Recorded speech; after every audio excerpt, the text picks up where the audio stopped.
السلام عليكم. انا سميتي فايزه. احنا ربعه ديال الخوت، جوج ديال البنات وجوج ديال الاولاد. انا هي الصغيره في خوتي، وكاين فرق كبير بيني وبينهم في السن. انا الام ديالي ما ولدتنيش حتى كانت كبيره. اصلا الام ديالي ما تزوجت وهي صغيره، تبارك الله تزوجت وهي كبيره. واختي الكبيره كاع راه كبر مني ب 15 عام. مني حليت عيني، واختي الكبيره هي اللي كتربينا، هي اللي كدير، هي اللي كتصايب. المهم الام ديالي حيت كبيره خلات الصلاحيه الاخت ديالي، هي اللي كتكلف، بحكم كاين الفرق ديال السن بيني وبينها. فاش كنت كنعقل عليا وهي اللي كتدوش ليا، هي اللي كتقاد ليا، هي اللي كتصايب ليا شعري، هي اللي كتمشط ليا، هي اللي كدير ليا كلشي. كنحس بيا ديما هي اللي مسؤوله عليا قبل من الام ديالي. وماشي غير انا، علي انا وعلى حتى خوتي. هي كتكبر وهي كتكلف بكل شيء. قريت الحمد لله. خويا اللي تابع اختي الكبيره سهل عليا الله، تا هو خرج على برا، مشى لشي دوله اوروبيه، كمل قرايته تما، وفي نفس الوقت كان كيخدم، يعني كيخدم وكيقرا. بقى بحال هكاك حتى سالا قرايته صافي خدم. واحد النهار قال لنا صافي غادي نتزوج. فعلا تزوج، واخا كانت صدمه لينا والام ديالي واختي حتى هي كانت ما تعتبر راسها هي كلشي. تزوج من واحد انسانه اوروبيه، يعني ماشي من هنايا. وما قالش لاختي كاع ما تشاور معاها ما حتى شي حاجه. السيده اللي تزوج بها حنا ما شايفينهاش، كان شايفينها غير في التصاور. مني كيجي غير بوحدو، كيجي باش معاه. صافي بقى بحال هكاك حتى طبع بالطبع ديال النصارى. صافي ما بقاش كيفكر كاع في والديه، ما بقاش كيفكرنا. صافي حنا ما بقيناش كندورو على البال. كيجي مره في 4 سنين، وإلا جا ما يجلسش بزاف، كيقول لك خاصني نمشي، خاصني عاد شويه ونمشي. صافي كيمشي يسافر عاوتاني، كيجي يشوفنا واحد شويه وكيمشي في حاله. وحتى في طبيعته ما بقاش كما كان. صافي ولا بحال شي قاول، يعني ما بقاش مسوق العائله ديالنا كاع بمره. كتحسش فيه داك الحنان، ولا كيصوني الام ديالي ويهضر معاها. ولا الام ديالي ما كانش كيعجبها الحال كاع من جهه خويا.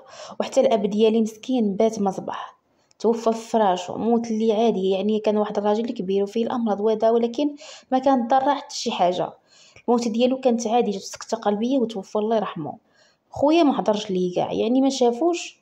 دازت سنوات، ومع ذلك ملي سمع الموت ما جاش. حتى دازت واحد المده، ما عرفت شحال من شهر، عاد باش جا. ما بكاش كاع. الا هضر كيقول لك مسكين الله يرحمه، مسكين الله يرحمه. يعني عادي جدا صراحه. هاد خويا صافي غسلنا عليه يدينا، وعرفنا بانه شخص اناني، يعني كيرجع كيفكر غير في راسو صافي، وفي الحريه ديالو، وفي حياته صافي، ما كيهموش العائله. والمهم داز واحد الايام، شديت انا البكالوريا ديالي. من موراها كنت قريت واحد العامين من مورا الباك. صافي ساليت. فاش ساليت هذاك العام كان جاو خطبوني واحد الناس. الدري اللي خطبني كان خدام الحمد لله، عائلته كانت من الطبقه المتوسطه. المهم السيد كان باغيني وانا كذلك كنت باغاه. فاش جا خطبني انا عجبني بزاف الحال. صافي قبلت ووافقت. بقى التواصل بيناتنا هكاك في التليفون، كان كيجي عندنا للدار، كنا كنتلاقاو، يعني كندخل انا وياه الصاله وكنجلسوا. الحمد لله علاقتي غدا وكتطور معاه. صح للاسف شكون خلاك، الوالدين ديالي ما كانش عندهم مشكل، ولكن الاخت ديالي واقفه ليا في حلقي، كتقول لي لا علاش كيجي، وعلاش كتجلسي معاه بوحدك، خاصنا نجلسوا معاه كاملين. علاش كتبقاي جالسه انت تيوي الصلاه بالساعتين وسادين عليكم؟ علاش لا هو مازال ما قادش عليك، ما خاصكش تجلسي انت وياه الراس في الراس، خاصنا نكونوا معاه. عرفت انا كانت كتعصبني وكانت تفقس، كنقول لها دخلي سوق راسك، هذا راه خطيبي، دخلي انت سوق راسك، ما تبقيش تدخلي في هذه الامور. كتقول لي علاش ما نتدخلش؟ انا اللي نتدخل، انا اللي ربيتك، انا اللي وصلتك لهنا. كانت غير هضره جوج، كدا تجلس تمنى عليا بديك التربيه اللي رباتني. هي كتمنى عليا بديك الاسطوانه ديال انا امكم، انا صافي، انا هي اللي ربيتكم، انا هي الامر والنهي في الدار. ربيتيني عاونتي الام ديالي ولكن صافي ما تبقايش تدخلي ليا في كل شيء. كتبقاي اختي وما عندكش الحق انك تدخلي فيا. كانت كتعجبني، وكانت ديما جابده ليا الصداع. ديما فاش يبغي هو يشوفني مثلا ولا نبغي انا نشوفه ولا نعيط ليه، كنبقى نفكر اشنو غادي نقول ليها باش تعطيني غير اتساع. ديما كانت كتخسر ليا الفرحه ديالي، وديما كتجي ضدي وكتقول لي شوفي راه ما غاديش يجي للدار، وانا راني باغا نزيد نطور علاقتي معاه باش هكا نزيدو نتشبتوا ببعضياتنا اكثر واكثر على ما نتزوجوا. وهي ما حاملش هذا الموضوع. كتجيني بعض المرات حيت غايره، هي ما مزوجه ما والو. المهم هاد خطيبي عنده واحد خالو، هاد خالو عايش على برا. المهم خالو كان مجوج وعنده الولد، والمراه ديالو توفات، الام ديال الوليدات توفات الله يرحمها من زمان. كانت خلات لي واحد الوليد اللي صغير، فهنا كان خالو غادي يديه معاه، ولكن هضر مع العائله ومنهم اختو اللي هي العكوزه المستقبليه ديالي، قالت لي خلي الولد نربيه، انت دابا بوحدك وخدام تما، خليه لي انا نربيه. واصلا الولد كان مرتبط حتى هو بيهم، يعني عزيز عليه يجلس معاهم. فصافي وافق وخلاه معاهم، فتربى داك الولد مع خطيبي ومع باه.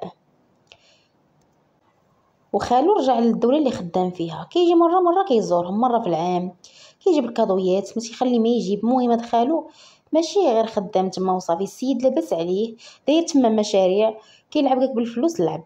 يعني شفت كيعاود ليا على هاد خالو، جبد لي الموضوع وقال لي راه جا عندنا، راه كاين دابا حاليا، ولكن جا على واحد المهمه، جا على الحساب باش يشوف ولدو ويشوفنا، وراه جاي كيقلب على شي عروسه. صافي دازو سنوات تبارك الله، كبر ولدو، باغي يسوي يقلب على شي عروسه يتزوج بيها، وما بغاش يتزوج من تما، بغا يتزوج منها من بنت البلاد. قال لي انا راه فكرت، قلت علاش لي ما نقترحش عليه اختك. انا غير قالها لي بحال هكا تصدمت، قلت ليش كتقول من نيتك؟ قال لي علاش على مال اختك؟ قلت ليه السيد عايش في دوله اوروبيه، راك شفتي كيفاش التعامل ديالو متفتح، عارف بزاف ديال الامور، غادي يدي اختي اللي معقده تعقد لي حياته. قال لي، قلت لي لا مابقاش تعاود تجبد بحال هاد الهضره. قال لي واخا يبان لك بحال هكاك، راه واخا عنده المشاريع تما وتيبان لك انت مفتح وداك الشيء، ولكن راه باغي مرا ديال زمان، هو براسو تبارك الله عليه، زعما راه شاد في دينه وكيخاف من الله وكيصلي صلاته. قلت له انا واخا هكاك، راه كاع اللي مشى لديك البلاد كيطبع بالطبائع ديالهم. قال لي لا ما تجمعيش كلشي. انا الصراحه هضرت على التجربه ديال خويا، قال لي لا، هو باغي بنت الناس اللي تكون معقوله وهي ظريفه، ماشي قضيه معقده غير حنايا اللي ناس محافظين. قلت له لا، اختي معقده اكثر من الناس اللي محافظين. انا نقول لك اختي هي ما صالحاش له صافي، ما تعاودش تجبد معايا هذا الموضوع مازال. بقى كيشوف فيا، قال لي علاش؟ راه اختك بعدا احسن ليه، هي دابا عندها 36 سنه، احسن من انه يدي شي وحده صغيره ويدي برانيه. قلت له شوف، تبقاش تجبد معايا هذا الموضوع. وانا الصراحه باش نجيكم ديريكت، انا اختي دابا وانا مخطوبه، قالت لك كتعرقل ليا في الزواج ديالي. انا قالت دابا كتعرقل ليا في زواجي وما حاملانيش انني نقاد اموري، ومعقده ليا حياتي وما مخليانيش نعيش، ومخلينيش نعيش الحب ديالي مع خاطري باش نتزوج به. بقى هي تزوج بخيلو وتدخل حتى هي في العائله، جات تتحكم فيا. انا بارك عليا غير تحكمت عليا في حياتي كامله هاد السنوات، الله يجعل البركه. عاد نزيد عاوتاني تتحكم فيا من بعد الزواج؟ لا، تبقى عليا قولي لراجلك ولا ديري مع راجلك. لا ابدا، ما نقبلش انا هذه، ما قبلش تدخل معايا في نفس العائله ابدا ابدا. فهاد الشيء اللي خلاني انا مصره في دماغي ما يقولش لهم عليها. ايوا دازت الايام تقريبا واحد يومين بحال هكاك، جا عاوتاني جبد معايا نفس الموضوع. انا هضرت معاه وجا قال لي شوفي غير فكري فيها من زاويه اخرى، راه اختك تبارك الله زعما انسانه اللي مزيانه، وراه حتى خالي مزيان، راه ماشي عندك حسابك زعما راه ترفضي حيت خالي ما مزيانش، راه يتعامل معاها مزيان وتشوف منه غير الخير ويعيش حياة زوينة كيف ما كانت عايشه مراته الاولى الله يرحمها. بقى كيشكروا فيه. قلت له شوف، بلا ما تبقى تجبد معايا الموضوع غير سدو، وما تبقاش تجاوب معايا وما تدخلش شي في شي. صافي ساليت، انا بقيت ساكته ديك الساعه. داز واحد الايام كايناش 5 ايام بحال هكاك، كتصوني عليا الام ديال خطيبي على ماما، قالت لها واش كاينه في الدار؟ قالت لها قالت لها العشيه راه غادي يجيو عندك باش نشوفوك. عندك الساعه تفاجأت، ما فهمتش علاش باغيين يجيو يشوفوها. قالت لها ماما واش قلتي لخطيبك راني مريضه؟ قلت لها لا. قالت لي ايوا صافي، كون راهم غير جايين يطلوا عليا صافي ويشوفوني حيت انا مريضه. صافي انا ما فهمتش. صافي جاو فعلا، جاو رحبنا بهم، دخلوا جلسوا معانا، داروا كسكروط، بقاو جالسين. كانوا غاديين يمشيو فحال مشديناهم باش يتعشاو، بقاو جالسين. وانا راد البال مع الاخت ديال الخطيب ديالي ما مسوقاش ليا انا كاع، ما ديها غير في اختي، كتشوف غير فيها ومجمعه معاها. فين ما نلاحظ اختي كنشوفها كتهضر معاها وهضره هي وياها ومجمعه هي وياها. وجالسه كتعاود لها في قصه حياتها: انا اللي ربيتهم، انا اللي كندير، انا اللي كندير، انا اللي كندير، وتربيتهم مني كانوا صغار. وجالسه كتعاود لها. راك عرفتوا شنو كتقول ديما؟ هذه هضرتها هي. وهذيك كتعاود تعاود تعاود، والاخرى جالسه كتصنت لها وتقول لها: تبارك الله عليك، باينه فيك حادقه، باينه فيك هادي، باينه فيك هادي. والعكوزه المستقبليه جالسه كتشوف فيهم مره هك مره هك. صافي انا قلبي تقرص من جهه اخت خطيب ديالي. صافي الشا ما مسوقاش ليا كاع. مني دخلت سلمت عليا: السلام السلام. صافي مابقات هضرت معايا، ما سواتها ليا، ما حاشتها ليا، مقابله غير مع اختي. المهم انا تزيرت واحد شويه، بديت كنقول ماشي شغلي، صافي فيها دبر راسها. ديما كيما تيقولوا اللوسه السوسه، والله ما نديها فيها. انا اللي كتهمني هي عكوزي. صافي المهم هضرت معاها، بقيت جلست انا وياها. صافي مشاو الغد لي كيصوني ليا خطيبي: الو كي صبحتي؟ مزيان الحمد لله بخير كلشي بخير. قال لي: شوفي البارح فاش جاو عندك ماما واختي، راه اختي عجباتها اختك. وفاش رجعت البارح للدار زعما في الليل، راه مشات عيطت على خالي وجبدت معاه الموضوع، وقالت لي: راه شنو راه زوينه ودرويشه، ولا بغيتي تخطبها؟ شنو. انا سمعت ديك الهضره. صافي وقال لي: راه قال لهم صافي تهضروا معاها، ديروا لنا واحد النهار باش نجي نشوفها النظره الشرعيه، تشوفني ونشوفها. عرفت انا غير قال لي بحال هكاك. صافي قلت لي: الكذاب، انت اللي مشيتي، انت اللي قلتيها ليه، انت هادي انت هادي. صافي الموضوع بديت كنغوت عليه. قلت له: باش عرفها خالك وباش عرفتها اختك وهادي وهادي وهادي. بقينا هاضرين. قلت لك مولفين كيجيو يزورونا، جايين يزورونا على حساب هادي، وما تقولش ليا ماما حيت مريضه، حيت قلت لك مريضه تنصحابك انا جاي غير باش تشوفوها. ما حشمتيش. المهم ما خليتش عليه. قلت له: واش بغيتيها تنهي ليا حياتي؟ واش بغيتيها تنهي ليا الزواج ديالنا ولا كيفاش؟ كيقول لي: غير تهدني بشويه. انت زواجك بوحدو وهي زواجها بوحدو، علاش غادي تدمروا لك؟ علاش دابا انت رافضه هاد انهم يتلاقاو؟ قلت له: لا، هي راه من النوع اللي سلطوي غتبقى تتحكم فيا. انا ما بغيتش بحال هكا. المهم انا بغيت نبعد عليها، ما بغيتش انها تبقى معايا في نفس العائله. قال لي: وانت فين غادي تشوفيها اصلا؟ غادي تزوج بخالي، غتمشي معاه لبرا وغتبقى معاه. فين غادي تبقاي تشوفيها؟ الا هضرت معاك غتهضر معاك غير في التليفون، بحال عند خالي، بحال عند واحد اخر. نعني الشيطان وما تبقايش تفكري هكا. هي شوفي، نقول لك خالي عرفتي الفلوس كيلعب بيهم لعب. وإلا بغيتي نديرو عرس ديالنا مجموع، نديرو بجوج دقه واحده، او غادي نكريو اغلى قاعه في المدينه. فاش قال لي هكاك انا عاد زاد جعرني. قلت له: كيفاش؟ واش ما حشمتيش؟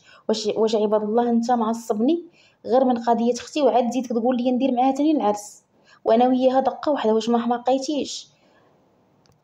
واش انا عروسه غنبغي نفرح بنهاري بوحدي؟ ما بغيت حتى شي واحد يشارك معايا داك النهار. فهمتي ولا ما فهمتيش؟ يكونوا الفلوس عنده خالك، الفلوس يكونوا ما عندوش، انا ما سوقيش او ما شغليش في هذا الشيء.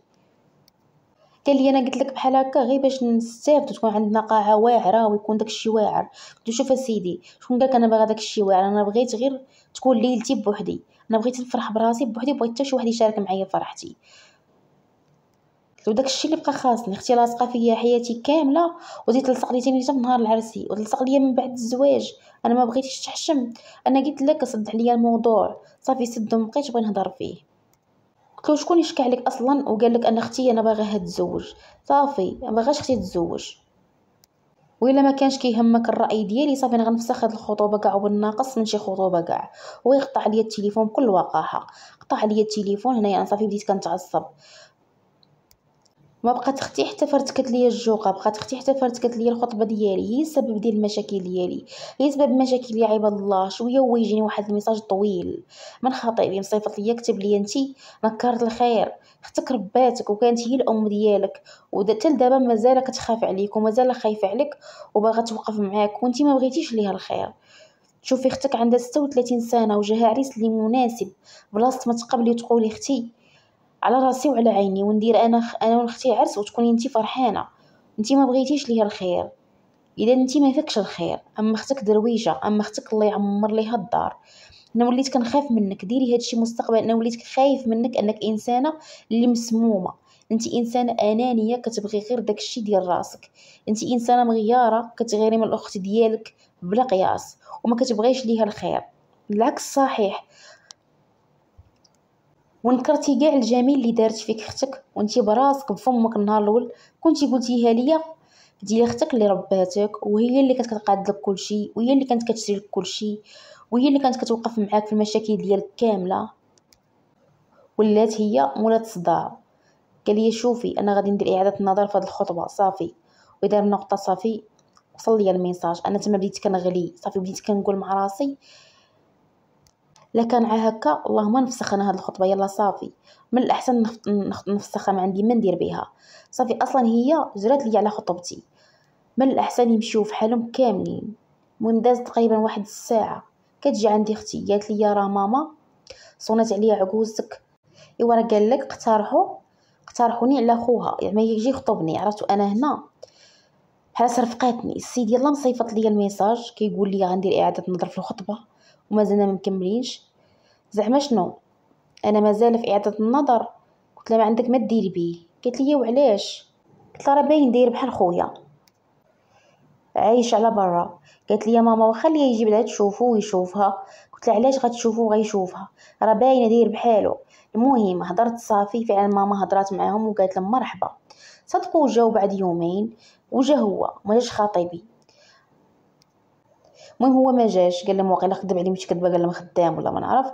جات عدوزتي وجات الاخت ديال خطيبي. تصدمت انا، كنتخيل خالو من شحال هادي انه متزوج ومشى برا وهادي غيكون كبير، وكنت كنتخيلو شي راجل اللي كبير وهادي ساعه صدق السيد باقي صغير.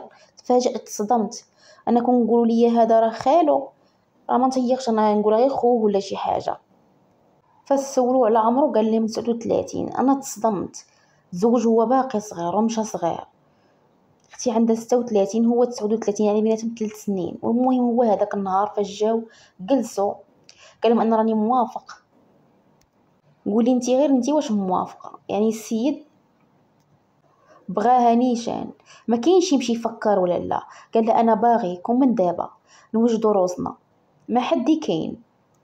المهم جا هذاك النهار ما نكذبش عليكم وحل ليا، انا ماشي وحل ليا حيت زعما غيتزوج اختي ولا لا، حيت كنفكر من بعد الزواج ما قدرش نواجه المشاكل ديال اختي السلطويه. اختي راه كتحس بان عندها الحق انها كتحكم بداك التحكم ديال الام.